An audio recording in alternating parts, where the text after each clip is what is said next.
Hi, everybody. This is Christy, and we're here with another Cool Jobs interview. And today we are talking with Michelle Krause.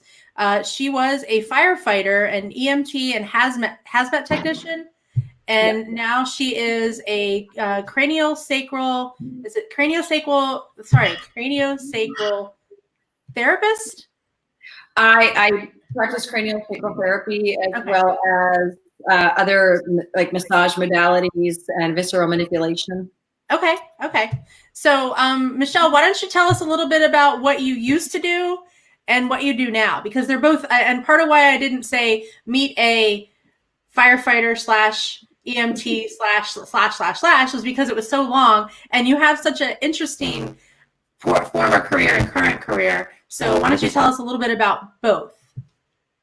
Okay, so I got into the fire department because my oldest child was excited seeing some flashing lights one day. And I thought that I wanted to be a doctor because my mom told me that I wanted to be, because she wanted a doctor in the family. And while I was in school, got married, had kids, and when my daughter was like, "Oh yeah, look at the fire engine, let's go see the fire engine," and I learned that I didn't want to be a doctor because I was having to deal with the same people every day, and that's one thing that we don't think about when we look for jobs. And when I went there, they said, "Oh yeah, you could be a paramedic, and then you could go into the field too." And so I went to sign up to be a paramedic volunteer, and they said, "Well, we don't have any classes open for that yet, but you have to be a firefighter too to do that." And we have a class that's open next week. And so I signed up kind of on a whim, and it was just amazing. And I got hired with Baltimore and then Anne Arundel County, as well as state of Maryland, which is BWI Fire Department, which is aviation. So you have the planes, you have the Amtrak train, you have the light rail. I mean, it was awesome learning all the different things that were around that I never even knew existed. So going from Baltimore City, your shift was completely different. Your shift was 2 days on and then 2 nights. So you would do 2 10-hour days and 2 14-hour nights. Then you'd be off for 4 days. Anne Arundel County at the time was 24 on and 48 hours off. So you would work 1 day, you'd be off for 2 days. Now they are the same as BWI, which is you work 1 24-hour day and you're off for 3 days, 72 hours, which really doesn't work that way because you usually end up working overtime. I don't know. What else do you say about that? Oh my gosh, training school was amazing. I went through 3 different training schools, so they joked about me doing the most training. I also went through student certification with Anne Arundel County, which was a lot of fun because there are a lot of different avenues in the fire department that you can do. You can do boating, you can do water rescue with the boating, you can do recovery. I don't know if you know, but the fire department and the state police are who work with the polar bear plunge. So they go out in their ice suits. I did ice rescue, swift water rescue, aerial training, which means that if you have anything that's up high, you're the person that goes. There's confined space, which means if you might be below ground or you might be in a small area trying to help somebody. I fit in great with those because a lot of the men were so much bigger, and they also were very claustrophobic, which surprised me. And a lot of them did not like heights. So they loved, because if anything happened to me doing an aerial rescue, I was lightweight to be able to bring down. And I was easy to save if I was in a confined space. So I got to do a lot of different things that most people wouldn't do because of that. I also was the person that would sit in the car with people when they were in a car accident because the big guys didn't fit in the back seat of the car. So I would be able to get in the back and I'd be able to talk to the person and calm them down while they might be cutting out the car. I cut out people from the car, but if they were really bad off, I would get in and sit down and calm them down and help them out. And that's very much like what I do today, is get rid of the emotional trauma that people have. So what I do today is just extremely quiet and one person at a time. Whereas what I did before was crazy loud, light sirens, all of that. So in one way, it's completely different, but I still help people. And really nice thing about that I loved about being fire department was that people were always, pretty much for the most part, really happy to see you.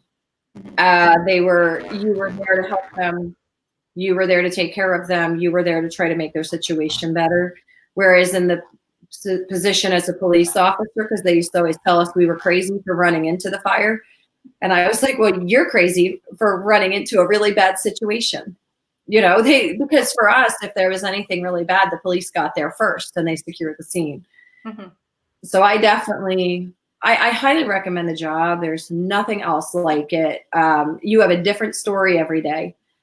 Crazy stories, fun stories for the family, not so fun stories sometimes, but it definitely also was great because my kids were really little when I was doing it.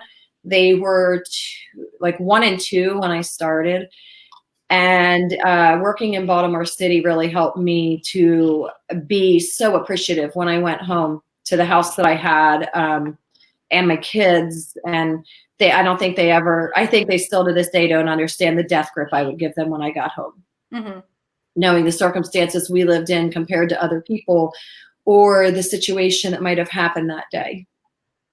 Right. But I'd highly recommend it for any kids that are thrill seekers, daredevils as kids. As a kid, I was always a tomboy, running along fences, falling off, that kind of thing, falling out of trees left and right. Right. Now we have some Girl Scouts that are watching the series because they're doing their Amuse journey. And one of the things they have to do is interview some women. And so I have a few questions specifically from them. So the first one, and I actually know the answer to this because as we were talking about before we went on, my ex-husband, my son's father was a firefighter, but was your job a male-dominated field? Oh, absolutely. When I was in Baltimore City, I was the first woman in the station that they put me in. After it was, and it's a station that's shut down now. And I went there the day before to talk to them. And because I always like to go and meet who I'm going to be working with. And I showed up the day before and they were all freaking out. They're like, oh, we moved our weight training area into our bunk room. And so you could have this bunk room to yourself. But then they told us that we couldn't because then you could sue us for discrimination. And they said, but we all snore really, really badly. And our bathroom is disgusting. So you can have the bathroom downstairs in the kitchen and we'll clean it out for you. And then they had me sleep in the watch desk area and it was Baltimore City. So it was a little bit rough. And so there were a lot of bugs in the watch desk area because it was the lower level. Mm-hmm. And so I ended up just sleeping in the day room fully geared, and it was funny because they're like, why aren't you sleeping in the watch desk? And I was like, well, there are a lot of bugs in there. And they're like, yeah, that's why we don't go in there. But I was only at that station for probably 3 months. But what was really neat about it is when I came in the very next day to go to work, they were so welcoming to me. The one guy found out, and I didn't even know this, that my great-great-grandfather was a firefighter in Baltimore City during the fires of 1906. Mm-hmm. And it was a huge, if you guys want to do any research on it, it was the fire that took down all of Baltimore. And I think it was a week that it took them to put out the fires in Baltimore. But they did this research and they found a picture of him. And then they showed me how the station was when he worked there. And then I think they embraced me a little different. And then within about a month, I had them all couponing with me. So the wives were okay with it because our wives are really worried about you being in the bunk room with us. But then after a while, the wives were fine because they started couponing with me. Right. And then let me think. I was the only firefighter on my shift at BWI. It was female, other than the paramedics that were there. And in Arundel County, there were quite a few more. Okay. Not as much, but every shift that I worked, there were all men. riding, but you would always encounter a woman. BWI has picked up quite a few more, and I'm assuming Baltimore City has. I haven't really been with Baltimore City. There were only 2 women in my Baltimore City class, just me and one other person. Okay. So, and then they used me. You'll find that they they used me as an example, made me a squadron leader and the PT leader. And by making me in charge of PT, a lot of the guys didn't want to listen to me, and they got themselves in trouble by doing that. Yeah, they told me that was to overthrow my authority and all of that. And they're like, well, you can't even keep us in a straight line. And I said, well, you learn that in kindergarten. And I said, if you're not in a straight line, that's because you're defiant. And the captain laughed, and he said, even if you wanted to not be in charge of this anymore, I'm making you in charge of it, because, you're handing them, a whole new attitude. And then when I got out of school, they were all really nice to me. Okay. And they all said, oh, we were just messing with you. And I'm like, yeah. Well, so that was actually the secondary question was, did you ever run into any kind of discrimination being one of the only females or one of the only women in some of the departments, in some of the houses that you worked in? Yeah, not so much in Anne Arundel County. Baltimore City was open in fire school. When I was out of fire school, everybody was completely respectful. I also made sure that I did everything that the men did when doing, there were separate set of standards. And I think that was when I was 20 years old, which was way before I even considered being a firefighter. I had read an article about a woman who was a journalist, and she wanted to find out why they felt that women should do what men do. And she decided to go to fire school. And so she went to fire school, and she realized that the women actually have to work harder because they're lifting more, they're doing more. And that's one of the things that happened to me. And the one guy, I was carrying a ladder with him, and we had full gear on. And so he was about 6'2", and we were carrying a ladder that 3 people were supposed to carry, but we were short-staffed in Baltimore, so they trained you to do only 2 people.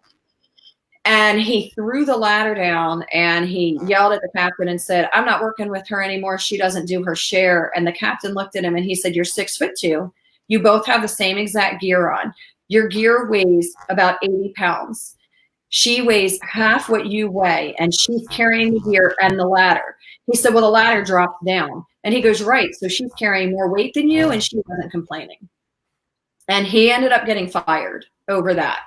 The captain was really respectful about it. He was amazing. I was very lucky that way. And I think a part of it, though, was my attitude. And I was told that by a lot of people, that as long as you really try your best and you really work hard and you don't play a victim, one of the biggest things that they say when you're wearing your gear and you have your mask on is use your big girl voice. And that's one thing that you learn really quickly, because if you go high pitch when you're talking to people, not only can they not hear you, but they will make fun of you. And it is really horrible. Right. So you learn a lot about yourself, and I think that you come out really empowered. Mm-hmm.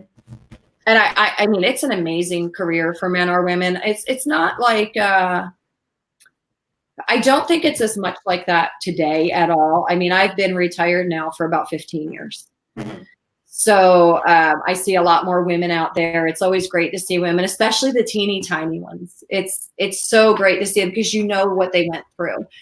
But, if you think about it and you're working with your partner and you're up on a roof somewhere and you're cutting into a roof and you have your axe and you have your gear on and your partner falls through the roof, you need to be able to get that partner up. And you consider a 6'6" guy is going to have longer arms than you. Mm-hmm. He's also going to have more muscle than you, and he is going to be able to do things. So as a woman, you have to be more creative.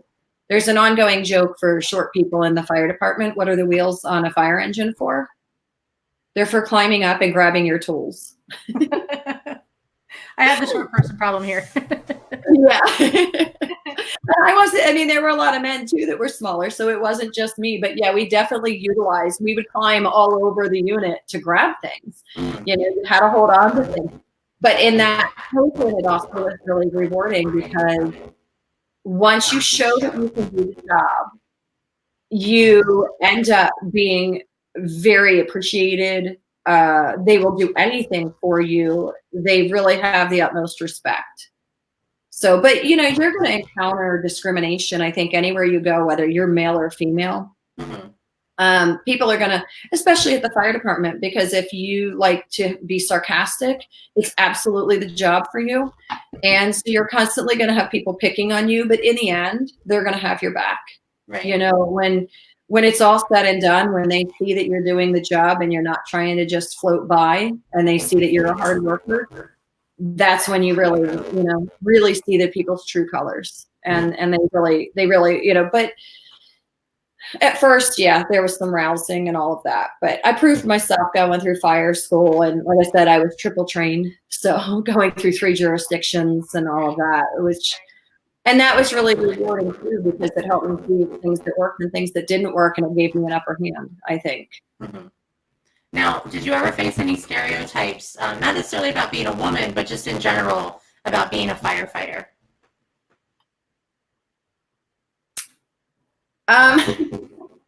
This is another Girl Scout question. They ask good questions. Yeah. It's a really funny one that comes to mind, and I know I'll think of one overnight, but it was a silly one because everybody was always really, well, the first thing is, oh, you actually rode the unit. You know, what do you do for work? I'm a firefighter. Oh, what do you do? I'm like, I'm a firefighter. And I remember, here, I have 3 now. So I had a guy, and I was asked by my department to go down to Disney and drop off a patch. One of the patches you put on your arm, because Disney collects them and they put them in Epcot Center. And I was standing in a line and I was holding the patch in my hand. And we were at the firefighter exhibit that they had, and my kids were super excited because you can go in and you can put out the fires. And this little boy said, Dad, women can't be firemen. And the father, which I thought was amazing, he said, it's not firemen. Firemen puts the coal in the fire of a steam engine. They're firefighters. And I thought that was amazing. So I started really using that. So then when I would run into people, the first question was, well, what do you do for work? And I'd say, I'm a firefighter. And they go, oh, so what do you do? And I'd say, I'm a firefighter. And they're like, you actually are on the engine? Are you an EMT or paramedic? I said, no, I'm a firefighter. So that was continuous, which was no big deal, because then people would always respond with, wow, that's really amazing. And they were really appreciative. But the one that I got that really made me laugh is I was out one time and a guy started hitting on me. And I told him that I was a firefighter, and his friend goes, oh, I could tell. And I said, why? And he goes, well, you were either police or firefighter because you have bangs. And the guy goes, so are you a lesbian? And I laughed and I said, I'm a firefighter. And I said, but either way, does it really matter? And I said, we're all the same. And the guy goes, well, my friend wouldn't ask you out if you were. And I said, understandable, but because I have bangs and I'm a firefighter does not mean that I have a preference, you know, with something like that. Right. And the guy just would not let up, and I had to walk away. But yeah, because of the fact that one of the reasons why I think people think that is because you tend to start walking different, because you have radios all around your waist and stuff like that. And so what would you say? You kind of walk more like a man with your feet, because you're used to having like a radio on one side and you have tools on the other side and you have this big coat and all of that. But yeah, I mean, there were questions about, you know, that was the one that was just ridiculous, that the guy he wasn't very smart. I can't really tell you what it was that I said to him. It wasn't any bad words. It was just, I really put him in his place. And his friend just started laughing, and he goes, well, I think you're really cool. He goes, I like you so much more now. Right. So, you know, I think when people stereotype in general, they're just not necessarily when they're a negative stereotype like that. I just think they're necessarily they don't understand a lot of things and they don't ask a lot of questions. Right. Now, So, were there any women in the fire department that were role models to you, or were you sort of blazing your own trail there? there were several in Anne Arundel County that were paramedics, that were officers, that were then led forward to be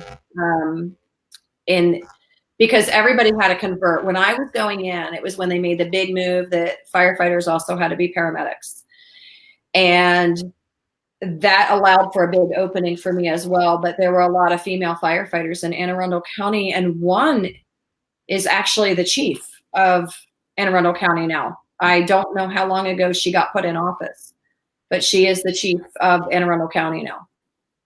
I believe she started out as a paramedic, but I would run into her on calls sometimes, and it was just really nice to see her take control of the situation and the confidence that she had. And I think that would be the most part of the role model, not necessarily anything physical or anything, just the confidence that she had in herself and her ability. It was really nice to see. And I really feel horrible that I don't remember her name. But you can look it up. Look it up. There's her bio is on Anne Arundel County because she is the fire chief. But there were a couple of them that, just really did a good job, and the men really listened to them, and they had good working relationships. And I think above in any career, a woman that doesn't let any of that get to them. Like if a guy calls her sweetie, just accept it as that's his past. He's probably not really disrespecting you. And even if you think he is, change your mind that he's not disrespecting you, that's just his lack of knowledge of how to communicate. I don't think a lot of times, especially older men, they just don't mean it rude. I think a lot of times it's just a lot of them, they look at like talking to their daughter. Right. So always remember that could possibly be it too. And then you'll end up occurring more confident and not letting things get to you. Now you told me a story before we started.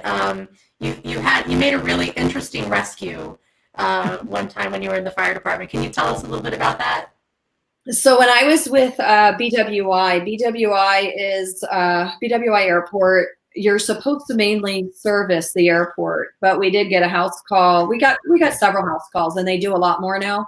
We got a house call where we went to someone's house and they all got out okay, and we went in and we were putting out the fire. So therefore, the entire basement is completely soaked wet. You have about a foot of water in it.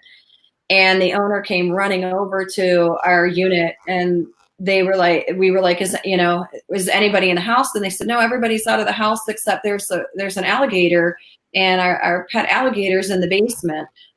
And all the guys just start like looking around, and they're like, well, okay. And I'm like, is anybody going to go do anything? And everybody's like, well, I don't want to go get an alligator. And I'm like, well, is the alligator in a cage? And they're like, well, he was, but we can see that you can see through the door that the cage is broken open.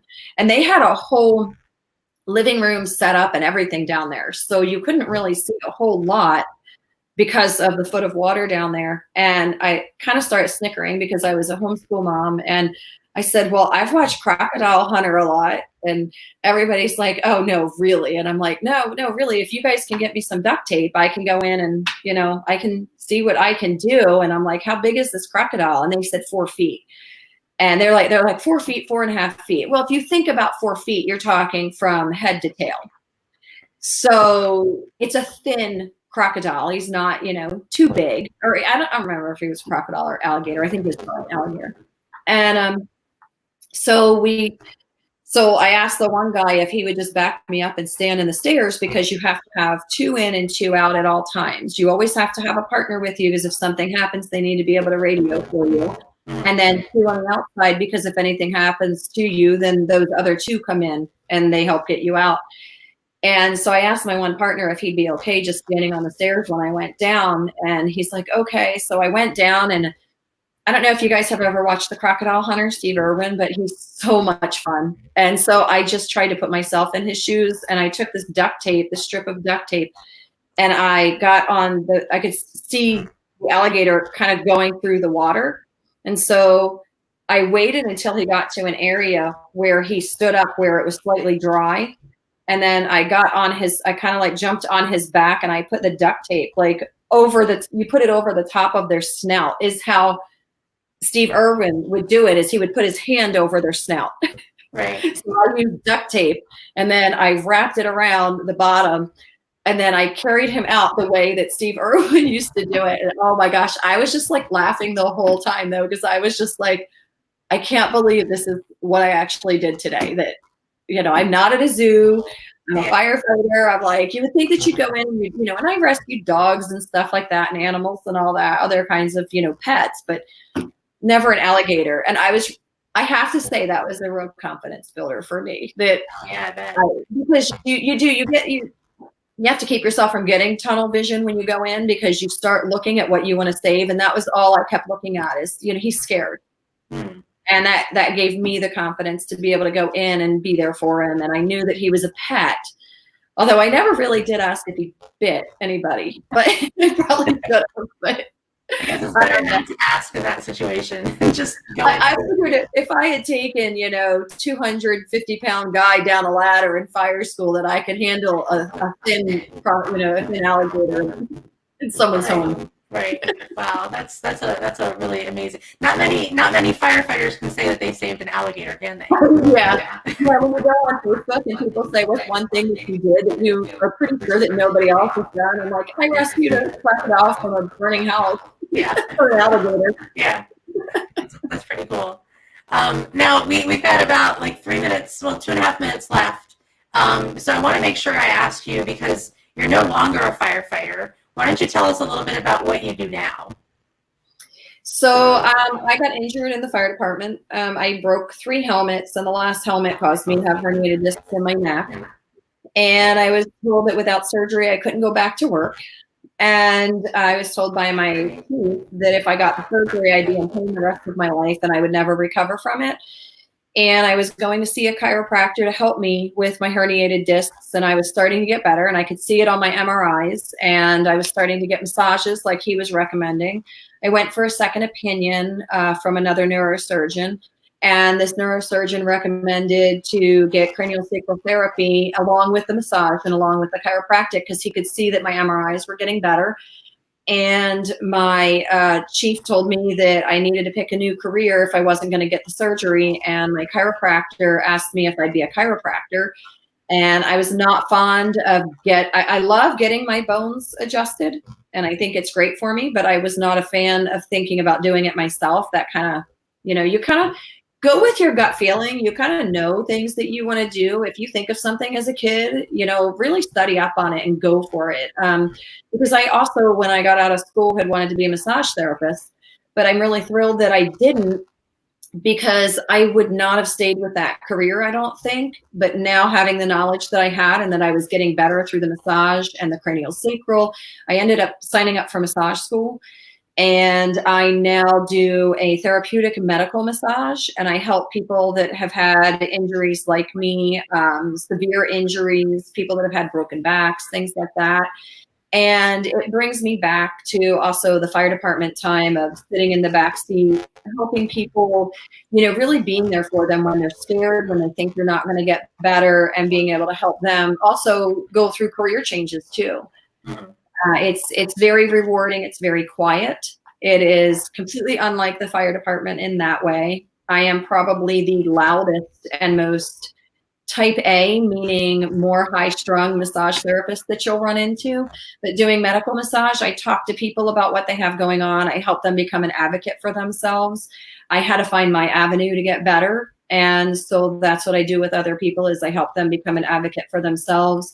I educate them on what they have going on, what might have caused it, if it's getting better. Like the doctor explained to me, if he said, if you have intermittent pain, then it's coming from a muscular problem. If you have consistent pain on a regular basis and it never gets better, that's when you start entertaining surgery, if you're going on a month of that. And being able to share just that one thing with people helps them to get rid of a lot of the pain, because they get rid of a lot of the stress in their body, and it helps to relax them. And it's really rewarding being able to do that for people. And so I'm still helping people. I absolutely love what I do. If I can honestly tell you that if I won the lotto and I won multi-million dollars, I'd still love to go back to firefighting, and I'd still want to work with the patients that I work with now. So I feel really blessed that it happened, because I was able to really be there for my kids in the teenage years and not be gone overnight.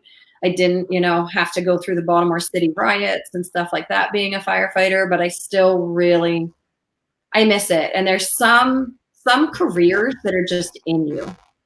And so, like, the biggest advice that I can give anybody looking for a career, whether they be older, younger, if you're unhappy in your career, is, go with your gut. There are tons of personality assessments you can take to learn what you're good at. What is it? Strength Finders is the one that I just recommended to our 16-year-old. So he's talking about wanting to be an attorney. And I said, well, let's look at Strength Finders and find out if you want to do that and what field you'd be good at. I thought I was going to be a doctor ever since I was a kid, because my mom always said it, although I loved firefighting books, loved them. And I loved helping people. I loved being able to make people feel better. So finding out like what your true root in yourself is, I think, is gold, because you'll never lose the passion for what you're doing. Right. So it sounds like you were lucky to find two careers where you're able to help people. Yeah. And I asked my daughter when I started getting better if she'd be okay if I went back to Baltimore City. She's 23 now. And she begged me not to, because I was going to go into investigations, because when you do fire investigating in the city, you carry a gun, because a lot of arson happens. And she said, I was always afraid that you weren't going to come home from work. And if you were to do that back in Baltimore City, I'd be even worse. Right. So that was why I ended up not going back to Baltimore City doing that. Okay. But yeah, I mean, they were really excited to have me. I didn't even touch on that. In Baltimore City, they were really thrilled to have female firefighters, because they know that there's a difference in what you can bring to the field, and you just have to prove yourself, stick it out, and always be true to yourself, and always be honest to people, and you'll end up getting that respect, even if they hazed you, whatever they did, you'll get yourself through. Right. Well, Michelle, it was a pleasure speaking with you. We're about out of time. So thank you so much for coming on and interviewing with me. I appreciate your time, and it was wonderful to meet you. You too. Thank you so much. Thanks, and bye, everybody. We'll be back next week. We're interviewing a NASA engineer. So we'll see you next time. Thank you. I'm going to tune in for that. Thank you. All right, bye.